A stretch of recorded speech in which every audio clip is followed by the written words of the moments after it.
యోహాను రాసిన సువార్త 3వ అధ్యాయము 16వ వచనము మనం చూసినట్లయితే చదవండి.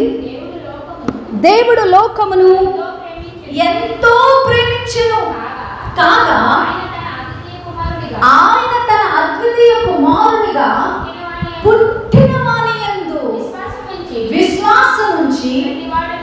విశ్వాసముంచు ప్రతివాడును నశింపక నిత్య జీవము పొందునట్లు ఆయనను మన కోసం అనుగ్రహించెను. ఆమేన్, హల్లెలూయా. ఎవ్వరూ నశించడం ఇష్టం లేదు. ఇక్కడ మనం 3 విషయాలు చూస్తున్నాం. దేవుడు మనల్ని ప్రేమించాడట, రెండవది మనిషి నశించడం ఇష్టం లేక ఆయన దిగి వచ్చాడట, మూడవది ఆయన మనకు నిత్య జీవాన్ని అనుగ్రహిస్తాడట. చప్పట్లు కొట్టి ప్రభు నామమున మహిమపరచుదాం. హల్లెలూయా. దేవుని ప్రియమైన బిడ్డలారా, దేవుడు నిన్ను నన్ను అమితంగా ప్రేమించాడు. ఎంత ప్రేమించాడంటే ఈ లోకంలో ఏ మనిషి ప్రేమించనంత ప్రేమించాడు. తల్లి అయినా వస్తుంది కానీ, తండ్రి అయినా నిలుస్తాడు కానీ, నేను ఎప్పుడు నిన్ను విడువు, నేను ఎన్నడూ విడువను, ఎడబాయను అని వాగ్దానం చేసిన దేవుడు. ఇదిగో నా అరచేతిలో నిన్ను చెక్కుకున్నానని వాక్యం సెలవిస్తూ ఉన్నది. దేవుని ప్రేమ శాశ్వతమైన ప్రేమ, డబ్బము లేని ప్రేమ, ఆశ్చర్యమైన ప్రేమ. ఆయన ప్రేమలో స్వార్థం లేదట. డబ్బము లేనిది, మత్సర పడనిది, ఉప్పొంగనిది ప్రేమ ఒక్కటే. ప్రేమే జగతికి మూలం, ప్రేమే దైవ స్వరూపం, ప్రేమే నిత్య జీవం, ఆ ప్రేమే మోక్షదాయకం. అమర్యాదగా నడువనిది, అపకారం చేయనిది, అన్నిటినీ మోక్షమని, అన్నిటినీ కారణది, స్వప్రయోజనం చూసుకొనిది, రక్షణని శోభపడనిది, దంభము లేనిది, మత్సర పడనిది, ఉప్పొంగనిది ప్రేమ ఒక్కటే. ప్రేమే జగతికి మూలం, ప్రేమే దైవ స్వరూపం, ప్రేమే నిత్య జీవం, ఆ ప్రేమే మోక్ష మార్గం. దేవుడు మనుషుల ప్రేమించి తానే మనిషిగా పుట్టాడు. పాపుల రక్షణ పరమాత్ముగా సిలువ రాణిపై బలియాడు. దేవుడు మనుషుల ప్రేమించి తానే మనిషిగా పుట్టాడు. పాపుల రక్షణ పరమాత్ముగా సిలువ రాణిపై బలియాడు.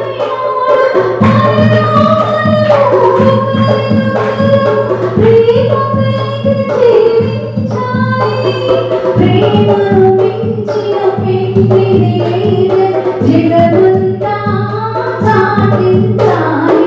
ప్రేమే జగతికి మూలం, ప్రేమే దైవ స్వరూపం, ప్రేమే నిత్య జీవం, ఆ ప్రేమే మోక్ష మార్గం, ఆ ప్రేమే మోక్ష మార్గం, ఆ ప్రేమే మోక్ష మార్గం. దేవుడు ఈ లోకమును ఎంతో ప్రేమించాడట. తల్లి కూడా ప్రేమించదంత ప్రేమ, తండ్రి కూడా ప్రేమించాడు. ఈరోజు నా తండ్రి నా 3వ ఏట దేవుని సన్నిధికి వెళ్ళిపోయాడు. 3 సంవత్సరాల క్రితం నా తల్లి ప్రభు సన్నిధికి వెళ్ళిపోయింది. నాకు తల్లి లేదు, తండ్రి లేదు, కానీ అంతకంటే మించిన ప్రేమ యేసయ్య చూపిస్తున్నాడు. ఆయన ప్రేమను మించిన ప్రేమ వేరే లేదు. సహోదరుల ప్రేమ ఫెయిల్ అయిపోతుందండి, తల్లిదండ్రుల ప్రేమ ఫెయిల్ అయిపోతుంది, స్నేహితుల ప్రేమ ఫెయిల్ అయిపోతుంది. అవసరాన్ని బట్టి మనిషి ప్రేమిస్తాడు. నీ దగ్గర వాళ్ళకి కావాల్సిన ఏమన్నా ఉంటే వాళ్ళ సప్రయోజనం కోసము నిన్ను ప్రేమిస్తారు తప్ప నిన్నుగా ప్రేమించి నీ బలహీనతలు వాళ్ళు అంగీకరించి నిస్వార్థముగా యేసుక్రీస్తు ఆయనతో ఎవరు ప్రేమించనే ప్రేమించరు. మన కన్నీళ్లను తుడిచే ప్రేమ అది. ఆయన మనల్ని ఓదార్చే ప్రేమ, ఆయన మనల్ని హత్తుకునే ప్రేమ, ఆయన మనల్ని సంపూర్ణంగా ప్రేమిస్తున్నాడు. ఎంత ప్రేమిస్తున్నాడంటే దేవుడే పరలోకం నుండి భూమి మీదకి దిగి వచ్చాడు. అసలు చూడండి, కొలస్సీలకు రాసిన పత్రిక 1వ అధ్యాయము 15వ వచనం ఒకసారి చదవండి. కొలస్సీలకు రాసిన పత్రిక 1వ అధ్యాయము 15వ వచనం. ఆయన అదృశ్య దేవుని సర్వ సృష్టికి ఆది సంభూతుడనై ఉన్నాడు. ఆమేన్, హల్లెలూయా. తీసారండి కొలస్సీలకు రాసిన పత్రిక 1వ అధ్యాయము 15వ వచనం. నాకు చదువురానా? ఇంకో మైక్ తీసుకొచ్చారు.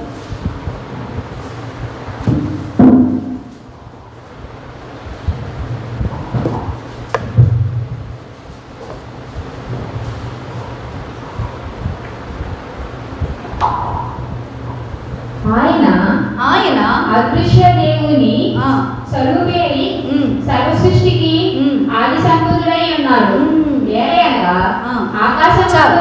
ఆయన అదృశ్య దేవుని స్వరూపి అయి సర్వ సృష్టికి ఏమై ఉన్నాడట? ఆది అయి ఉన్నాడు. ఏమై ఉన్నాడు? ఆది అయి ఉన్నాడు. ఆయన సర్వ సృష్టికి ఆది అండి. ఆయన ఆది అంటే అర్థం ఏంటంటే సూర్యుడు ఇంకా పుట్టలేనప్పటికీ, చంద్రుడు ఇంకా పుట్టలేనప్పటికీ, నక్షత్రాలు ఇంకా పుట్టలేదు.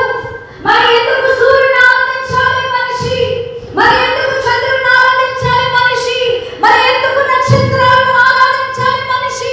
మరి ఎందుకు చెట్లను పుట్లను ఆరాధించాలి? మరి ఎందుకు జంతువులను ఆరాధించాలండి మనిషి? మనిషి దేవుని సృష్టి అయి ఉన్నాడు. పర్వతములు దేవుని సృష్టి అయి ఉన్నాయి. ఈ లోకమంతా కూడా ఆకాశమందు మనం చూస్తున్న ప్రతి గెలాక్సీలో ఉన్న ఈ యొక్క మిల్కీ వేలో ఉన్న ప్రతి గెలాక్సీస్ కూడా దేవుని యొక్క సృష్టి అయి ఉన్నప్పుడు మనిషి రాసులను ఎందుకు చూడాలండి? దిగులను ఎందుకు చూడాలండి? మంచి రోజులను ఎందుకు చూడాలండి? మనిషికి జ్ఞానం లేక నశించిపోయి ఉన్నాడు. జ్ఞానం లేక నశించిపోయి ఉన్నాడు. దైవత్వం అంటే జ్ఞానం లేదు, సత్యం అంటే జ్ఞానం లేదు, సృష్టికర్త అంటే జ్ఞానం లేదు. కాబట్టి ఏదో ఒక విశ్వాసం కలిగి ఉండాలని మనిషి ప్రయత్నం చేస్తూ ఉండే క్రమంలోనే విఫలమైపోతున్నాడు నిజమైన దేవుని కనుగొనడంలో.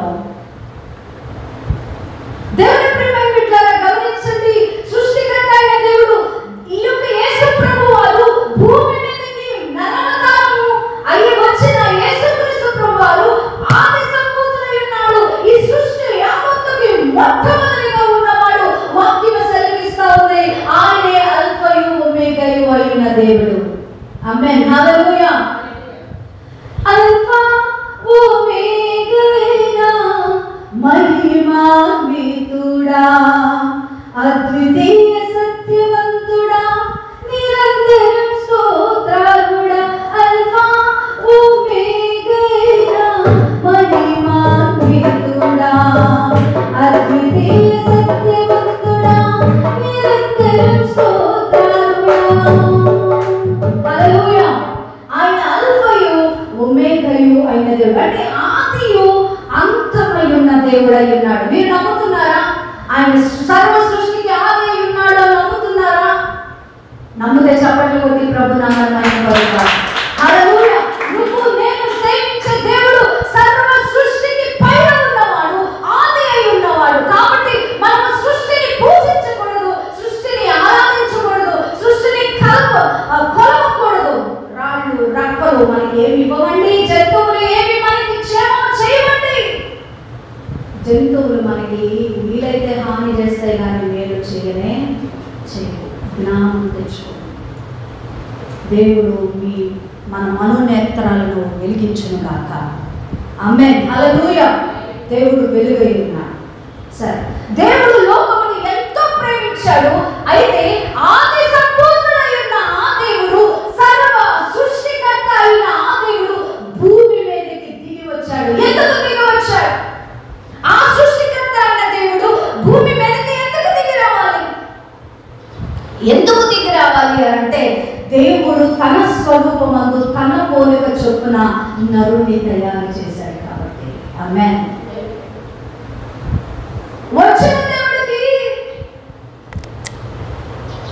వచ్చిన దేవుడు ఎటువంటి స్వరూపం కలిగి ఉన్నాడు అంటే మనల్ని భయపెట్టే స్వరూపం ఆయన కలిగి లేదు. ఈ నాలుగు ఇక్కడి నుంచి ఇక్కడ వరకు, ఈ కళ్ళు ఇంత పెద్ద పెద్దగా, మనిషి చూసినప్పుడు భయమేసే ఆకారంలో ఆ దేవుడు లేదండి. ఆ దేవుడు తన స్వరూపములు మనల్ని చేశాడు, అదే స్వరూపములు దిగించాడు. నీకు వేరుగా దేవుడి స్వరూపం లేదు. ఆమేన్. హల్లెలూయా. కాబట్టి నీకు నాకు వేరుగా దేవుని స్వరూపం ఉంటే ఆ దేవుడు మనం ఎలా కనుగొనగలం? ఆ దేవుడు మనం ఎలా చూడగలం? మనకు భయం లేదా అండి? ఇంత పెద్ద పెద్ద కళ్ళు వేసుకొని, నాలుగు వేసుకొని, త్రిశూలం పట్టుకొని మనల్ని చూస్తూ ఉంటే మనకు భయమేనా అండి? మనల్ని చంపడానికి వచ్చాడా దేవుడు? శిక్షించడానికి వచ్చాడా అండి దేవుడు? మనల్ని ప్రేమించి మన కోసం ప్రాణం పెట్టడానికి వచ్చాడు. ఆమేన్. హల్లెలూయా. ఆయన ప్రేమించినంతగా ఎవరు ప్రేమించలేదు. అయితే ప్రశ్న ఏంటి అంటే యేసు ప్రభువారు మనిషిగా ఎందుకు రావాలి? ఏ గుర్రం లాగాను, ఏ ఆవు లాగాను, ఏ పాము లాగాను, ఏ సూర్యుడు లాగాను, ఏ నక్షత్రం లాగాను రావచ్చుగా? మీ రూపం నా రూపంలోకి ఎందుకు వచ్చాడు ఆయన తెలుసా? ఆదికాండం 1:2 మనం చెప్పినవసరం లేదు. చూసినట్లయితే మానవుడు దేవుని స్వరూపమందు సృజించబడ్డాడు. తండ్రి, కుమార, పరిశుద్ధాత్మ దేవుడు త్రియేక దేవుడు ఏమనుకున్నాడంటే మన స్వరూపమందు మన పోలిక చొప్పున. ఆమేన్. హల్లెలూయా. దేవుడు మనిషిగా ఎందుకు రావాల్సి వచ్చిందంటే దేవుడు తన స్వరూపమందు మానవుని సృజించాడు కాబట్టి మరలా అదే మానవుని స్వరూపంలో దిగి వచ్చాడు. ఆయనకి వేరే స్వరూపం ఇక లేనే లేదు. ఆయన కోతి కాదండి. సృష్టికర్త అయిన దేవుడు కోతి కాదు, ఏనుగు కాదు. మరెందుకు మానవుడు జంతువులను, కోతులను, ఆవులను, ఏనుగులను పూజిస్తూ ఉన్నాడు అని అంటే మనిషి యొక్క జ్ఞానాన్ని అంధత్వంలోనికి అపవాది తీసుకువెళ్ళిపోయాడు. కొన్ని కోట్ల మంది చనిపోతున్నారండి పండుగలు వచ్చినాయి. కొన్ని లక్షల మంది నిమజ్జనాలు చేసినప్పుడు చనిపోతున్నారు. ఎందుకు ఈ విషయాన్ని నేను నిర్భయంగా తెలియజేస్తున్నానంటే దేవుడు మన నేత్రాలు తెరుచుగాక, సత్యములోకి మనం నడుపుగాక. ఆమేన్. జ్ఞానం లేక జనులు నశించిపోతున్నారని యెషయా గ్రంథము చాలా స్పష్టంగా తెలియజేస్తాను. అయితే మానవుడు దేవుని స్వరూపమందు సృజించబడ్డాడు. దేవుడు నరుని మట్టితో తయారు చేశాడు. మన్నులో నుంచి బయట తీశాడు. మన్నును చేత్తో పట్టుకున్నాడు. మట్టిని చేత్తో పట్టుకొని ఒక ఆకారాన్ని తయారు చేశాడు. ఆకారాన్ని తయారు చేసి పడుకోబెట్టాడు. కళ్ళను తయారు చేశాడు, ముక్కును తయారు చేశాడు, చెవులను తయారు చేశాడు, చేతులను తయారు చేశాడు, కాళ్ళను తయారు చేశాడు. అన్ని కూడా ఈరోజు మనం ఏం కలిగి ఉన్నామో సమస్తమును కూడా తయారు చేసి పడుకోబెట్టి వారి నాసిక రంధ్రములలో, ఈ నాసిక రంధ్రములలో ఆయన జీవవాయువును ఉన్నాడు అని. ఎప్పుడైతే ఆయన ఊపిరిని, జీవవాయువు అంటే జీవవాయువు ఎక్కడ ఉన్నది? దేవునిలో ఉన్నది. ఆమేన్. హల్లెలూయా. ఈ జీవవాయువు ఎప్పుడైతే తమలో వింటున్నామా, జీవవాయువు, దేవుని యొక్క జీవవాయువు స్టీఫెన్ అనే వ్యక్తిని తయారు చేసి నీ నాసిక రంధ్రములలో అది దేవుని యొక్క జీవవాయువును నీలోనికి ఊదినప్పుడు నరుడు జీవాత్మ అయ్యాడు. హల్లెలూయా. అక్కడి నుండి జీవ ఆత్మ అయ్యాడు. అప్పుడు ఉన్నది శరీరమే. ఇది శరీరం ఉంటేనే ఈ శరీరం నశించిపోతే మన్నైనది మునిపడి వలె మట్టికి వెళ్ళిపోతుంది. ఆత్మ అతడు దయచేసిన వారి దగ్గరికి. ఆమేన్. హల్లెలూయా. ఎవరైనా ఎవరైనా చనిపోతే అంటారు తిరిగి రాని లోకాలకు వెళ్ళిపోయాడండి అంటారా లేదా? ఎవరైనా చనిపోయిన దేవుని దగ్గర ఏడుస్తూ ఉన్నప్పుడు వెళ్ళి, నేను చాలాసార్లు చనిపోయిన వాళ్ళ దగ్గరికి వెళ్ళినప్పుడు వాళ్ళని ఓదార్చడానికి వెళ్ళి వాళ్ళు పట్టుకున్నప్పుడు, అమ్మ అని చెప్పి బాధల్ని ఇలా పట్టుకున్నప్పుడు వెంటనే వాళ్ళు నన్ను కౌగిలించుకొని అంటున్న మాట ఏంటో తెలుసా? అమ్మా ఇక రానే లేడు, నా ఇంటి దీపం మారిపోయింది, తిరిగి రాని లోకాలకు వెళ్ళిపోయాడు. ఎక్కడికి వెళ్ళిపోయాడు? ఉందిగా అక్కడ శరీరము, ఉందిగా అక్కడ శరీరము, దేహం ఉంది కదా, వెళ్ళిపోయింది ఏంటి? ఆత్మ. చెప్పండి ఏంటి అంటే? నిజమైన వ్యక్తి ఎవరు? ఆత్మ. నిజమైన వ్యక్తి స్టీఫెన్ అనే పేరు నీ ఆత్మకు పెట్టబడింది, నీ దేహానికి కాదు.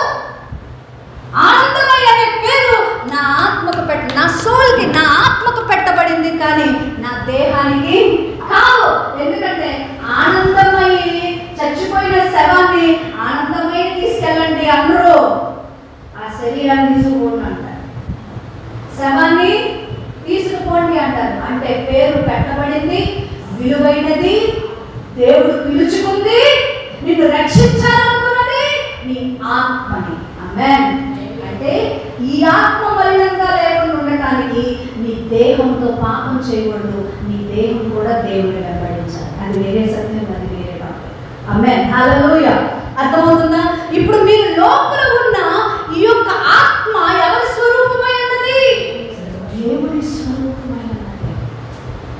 ఈ దేవుని స్వరూపము ఇప్పుడు శరీరం తయారు చేసినప్పుడు ఈ యొక్క రక్త మాంసములో పరలోక రాజ్యానికి వెళ్ళవు. హల్లెలూయా.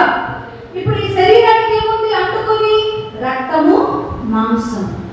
ఈ రక్త మాంసము పరలోకానికి వెళ్ళదు, ఆత్మ దేవుని దగ్గరికి వెళ్తుంది. ఓకే, అర్థమవుతుందా? చనిపోయిన తర్వాత ఇదే దేహాన్ని దేవుడు పునరుత్థాన దేహంగా మారుస్తాడు. ఆ దేహం యేసు ప్రభు వారు మరణించి తిరిగి లేచిన తర్వాత ఏ దేహం ఉన్నదో అదే దేహాన్ని దేవుడు మనకిస్తాడు. అయితే ఇది కానే కాదు, ఇది మృతమైన దేహము. పునరుత్థాన దేహం వేరే ఉంటది, అది యేసు ప్రభు వారే మనకిస్తారు. సో దానికోసం ఇప్పుడు సబ్జెక్ట్ కాదు. యేసుక్రీస్తు ప్రభు వారు నిన్ను నన్ను ప్రేమించి ఇప్పుడు నీ రూపంలో రావాలి.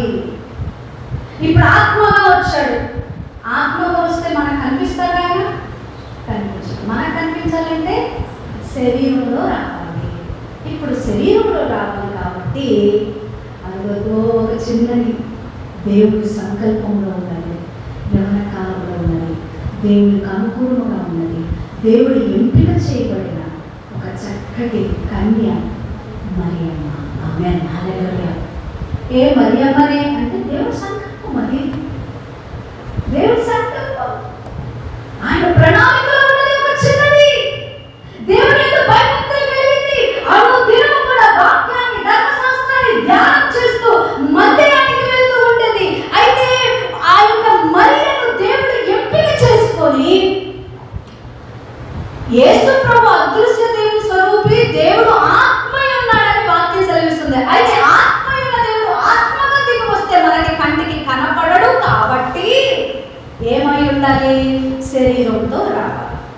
ఎందుకు అనంటే యేసుక్రీస్తు ప్రభు వారు మానవుడు పాపిగా మార్చబడి ఉన్నాడు. దేవుని యొక్క మాటను ఎప్పుడైతే మానవుడు మరి ఆజ్ఞలను పాటించలేదో, పాపము అనగానే ఏంటంటే దేవుని ఆజ్ఞలను పాటించకపోవడం, ఆజ్ఞను అతిక్రమించడమే పాపం. చెప్పండి, పాపం అంటే ఏంటి? ఆజ్ఞ అతిక్రమించడం. పాపం అంటే ఏంటి? ఆజ్ఞ అతిక్రమించడమే. ఎవరి ఆజ్ఞ? దేవుని యొక్క ఆజ్ఞ. ఎప్పుడైతే ఆదాము హవ్వ ఈ యొక్క ఆజ్ఞను అతిక్రమించారు. ఇప్పుడు స్టీఫెన్ని నేను అంటాను, నాన్న రేపొద్దున ఆదివారం కదా, రేపొద్దున స్వీట్లు 5 కేజీలు స్వీట్లు తీసుకురా, మనం ఇక్కడ అందరికీ పంచి పెడదాం అని చెప్పి, ఇది ఎవ్వరికి చెప్పని బాధ్యత స్టీఫెన్ని నేను నమ్మి ఒక 2,000 రూపాయలు చేతిలో పెట్టి, నాన్న ఒక 5 కేజీలు స్వీట్లు తీసుకురా, రేపొద్దున అందరికీ పంచి పెడదాం అని చెప్పాను అనుకో. ఇక తెల్లారి ఆదివారం పిల్లోడు ఫోన్ ఎత్తట్లేదు.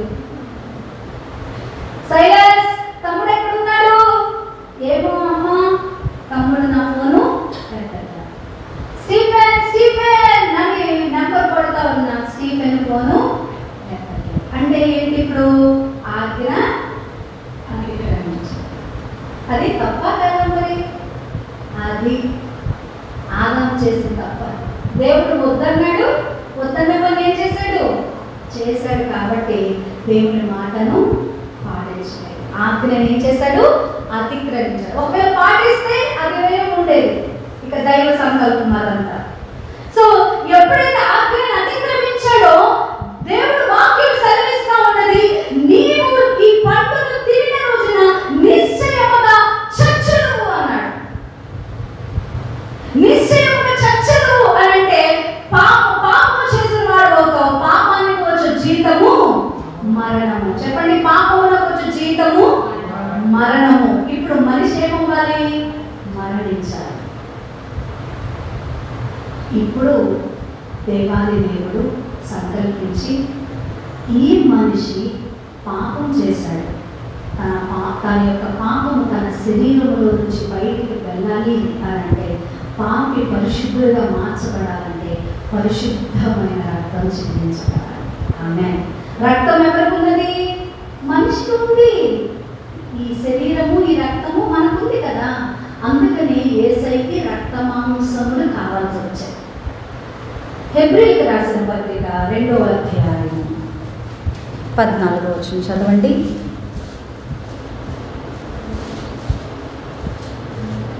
హెబ్రీయులకు రాసిన పత్రిక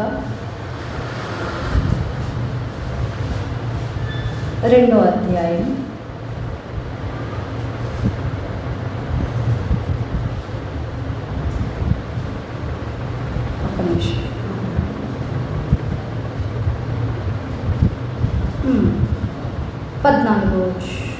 14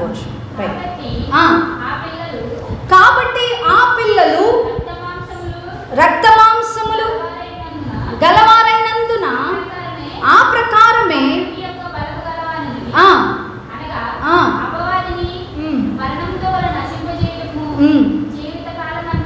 జీవిత కాలమంతయు మరణ భయము చేత దాస్యమునకు లోబడిన వారిని విడిపించుటకును ఆయన కూడా రక్త మాంసములలో పాలివాడాయను. హల్లెలూయా. అర్థమైందా ఇప్పుడు మీకు? ఆయన రక్త మాంసంలో రావాలంటే మనిషిగా రావాలి, అవునా కదా? ఇప్పుడు ఆయన ఎందుకు రక్త మాంసంలోకి వచ్చాడు? మనిషిగా పుట్టినాడు, దేవుడు ఎట్టగవుతాడండి? ప్రశ్న. మనిషిగా పుట్టినాడు, దేవుడు ఎలాగవుతాడు? చచ్చిపోయినాడు, దేవుడు ఎలాగవుతాడు? శిలువ పైన మరణించినాడు, దేవుడు ఎలాగవుతాడు? దేవుడు ఎలాగవుతాడు? అయితే మనిషి అయితే మనిషిని కొలుస్తున్నారండి మీరు. అయితే రహస్యం ఏంటంటే ఆయన మనిషి అయిన కాదంటలేదు, కానీ ఆయన దేవుని కుమారుడుగా దేవుడే భూమి మీదకి దిగి వచ్చాడు. ఆయన సగటుగా మానవుని యొక్క తల్లిదండ్రులకి ఉన్నటువంటి జన్మను కాదు ఆయన జన్మించింది. ఆయన పరిశుద్ధాత్మ ద్వారా ఒక కన్య గర్భములో ఆయన రూపం దాల్చి ఆయన భూమి మీదకి వచ్చాడు. ఆయన జననమే పరిశుద్ధమైన జననం. ఆయన పుట్టుకే పరిశుద్ధమైన పుట్టుక.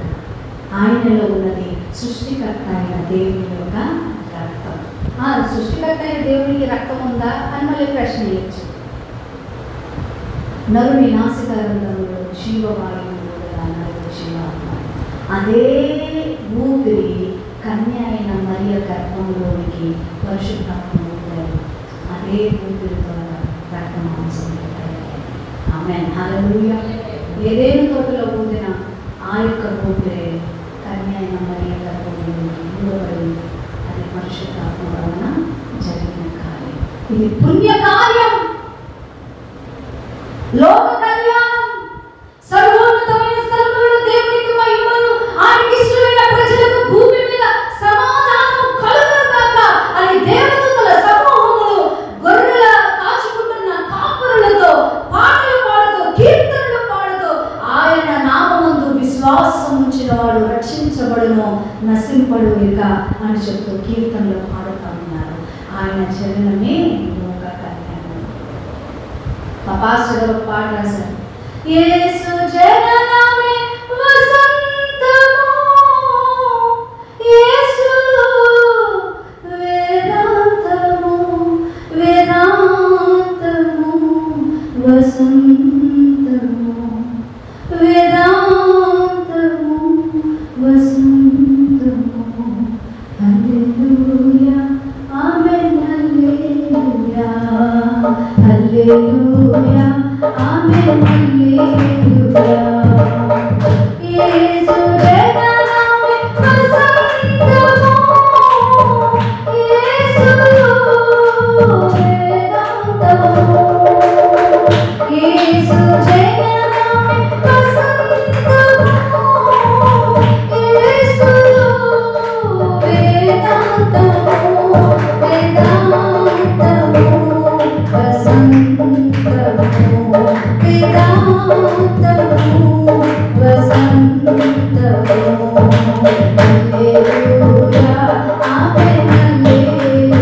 ప్రేమించాడు కాబట్టి యేసు ప్రభు వారు శరీరంతో భూమి మీదకి రావాల్సి వచ్చింది. ఇప్పుడు మీకు అర్థమైందా? యేసు ప్రభు శరీరంతో, ఆత్మతో కాకుండా శరీరంతో ఎందుకు భూమి మీదకి వచ్చాడు?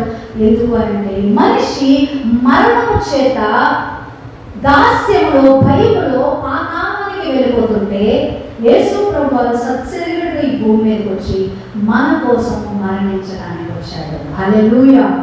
ఆయన మరణించడానికి వచ్చాడు, నిన్ను జయించడానికి వచ్చాడు.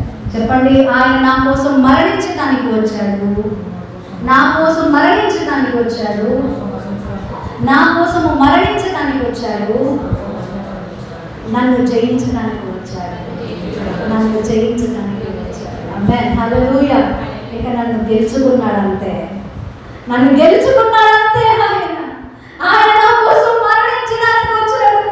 నేను విశ్వసించాను, హృదయపూర్వకంగా సృష్టికర్త అయిన దేవుడు నా కోసం మరణించాడని నేను పూర్తిగా విశ్వసించి మోకాలు వేసి ఆయన పాదాలు పట్టుకొని, ప్రభువా నేను పాపిని, అలనాడు పేతురు ఎలాగైతే ఆ ఓడ దగ్గర, పడవ దగ్గర మోకాళ్ళు గురి, అమ్మో ఇన్ని చేపలను ఈ అర్ధరాత్రి వేళలో పట్టుకున్నాం, ఆశ్చర్యం ఆశ్చర్యం అంటూ ఆయన పాదాల మీద పడి పేతురు అంటున్నాడు, అయ్యా నేను పాపిని. మనం ఎప్పుడైతే మన పాపములను ఒప్పుకుంటామో ఆయన పాదాల మీద పడి, నేను ఘోర పాపిని అయినా, నీకు దూరస్తుడనైనా, నేను దోషం చేసిందనైనా, అపోస్తలుడైన పౌలు అంటున్నాడు, అయ్యో నేను హంతకుడను, హింసకుడను, వంచకుడను, నా వంటి పాపి ఇంకొకడులేడు, పాపులలో నేను ప్రధానమైన పాపిని, నన్ను క్షమించాడు ఆ యేసయ్య, నన్ను శిలువ ప్రాణి పైన కాచిన రక్తంతో నన్ను కడిగాడు అని ఒక చక్కటి సాక్ష్యం అపోస్తలుడైన పౌలు ఇస్తూ ఉన్నాడు. ఆమేన్. హింసకుడను, వంచకుడను, మంచి నాలో లేదయా, హింసకుడను, వంచకుడను, మంచి నాలో లేదయా, క్షమించిన, రక్షించిన, ఎంత ప్రేమ నీదయా, క్షమించిన, రక్షించిన, ఎంత ప్రేమ నీదయా, యేసయ్యా,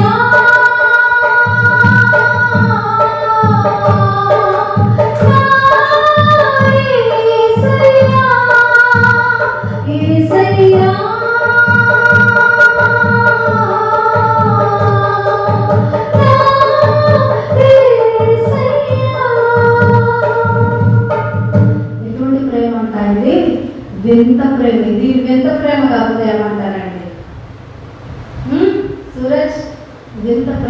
ఏమంటారు? నేను దోషకుడినయ్యా, నేను మంచకుడిను, నేను పాపిని, నా అంతరంగంలో నేను పాపము చేసి ఉన్నాను, నీకు దూరంగా నేను పారిపోయి ఉన్నాను, ఏ మంచి నాలో లేదు ప్రభువా, ఇంత దోషం కలిగిన నేను ఒకవేళ నీకు క్షమించమంటే మాత్రం నువ్వు క్షమిస్తావా అయ్యా? నా రక్తమంతా కాచుకున్నా నా పాపము పోదు, నువ్వు ఆఖరి రక్తపు బొట్టు వరకు కాచావు, నా పాపాన్ని క్షమించు, నేను పాపిని కాదు, నేను పరిశుద్ధుడు, యేసు నామములో నేను పరిశుద్ధుడు. ఇక నేను పాపిని కాదు, ప్రభు నన్ను పరిశుద్ధిగా చేశాడు.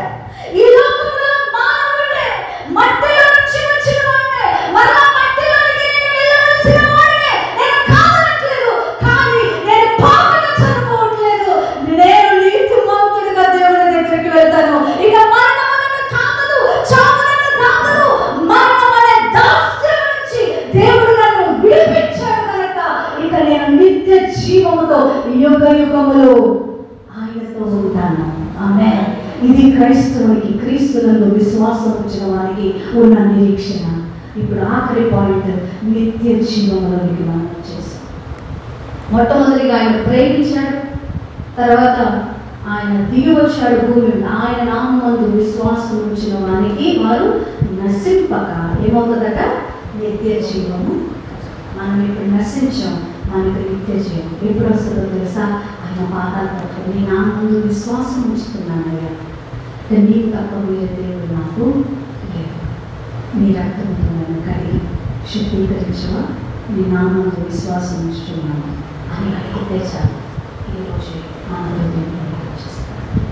హృదయం అనేది తలుపును యేసు నాదుండు,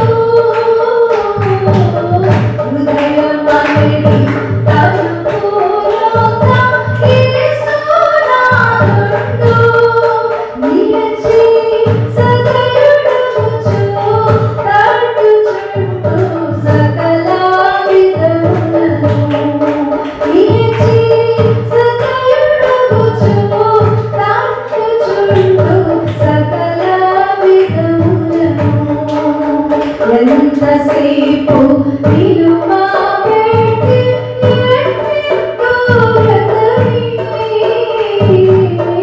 ఎంతసేపు నిలువా పెట్టి అతడు నరుడు తాడు రక్షకుడు ప్రాణసేతుడు, అతడు నరుడు తాడు రక్షకుడు ప్రాణసేతుడు,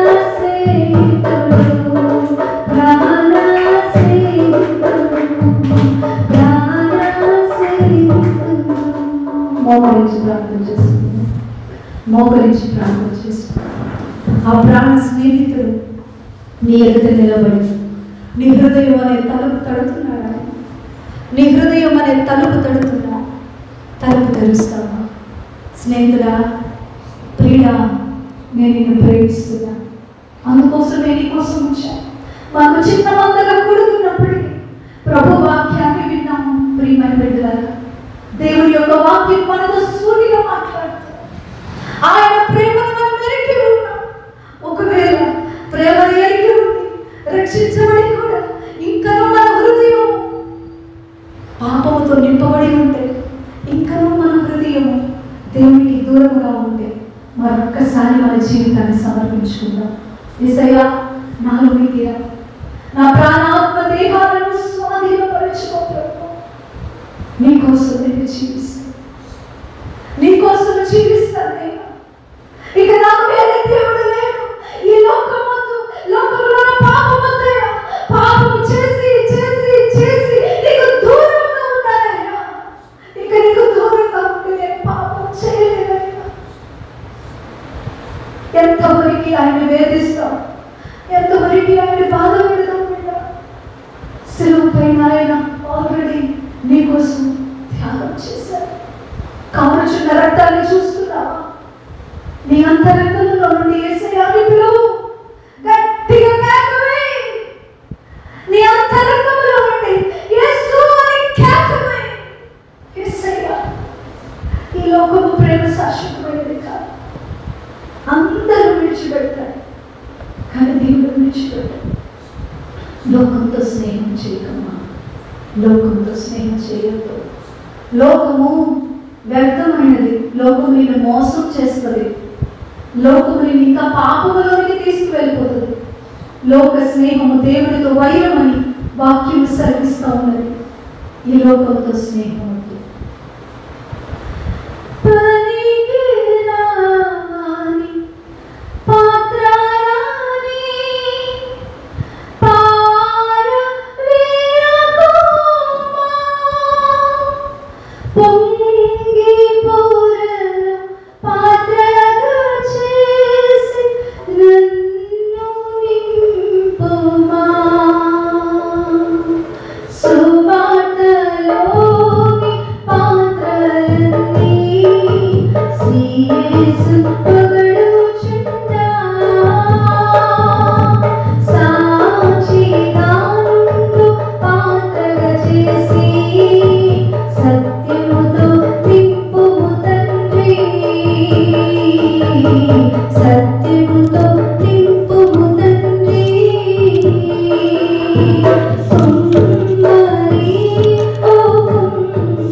లోకాశలతో నిండి పొంగుదు మార్గాన్ని నేను తప్పితేనే ప్రాణంపు నాలో ఉన్నప్పుడే నీ పానాలు నేను చేయలేదు.